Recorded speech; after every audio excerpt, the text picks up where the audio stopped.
Garuda Express, an international courier service.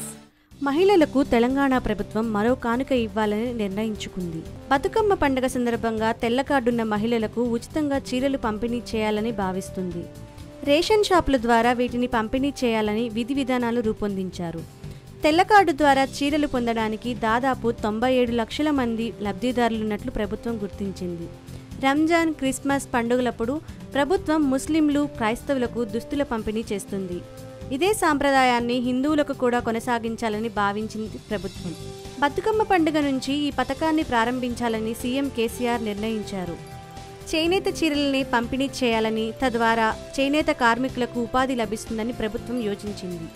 సెప్టెంబర్లో ప్రారంభమయ్యే బతుకమ్మ ఉత్సవాల కల్లా చీరలు రూపొందించేందుకు మరమగ్గాల కార్మికులకు టెండర్ల ద్వారా నేత పని అప్పగించనున్నారు.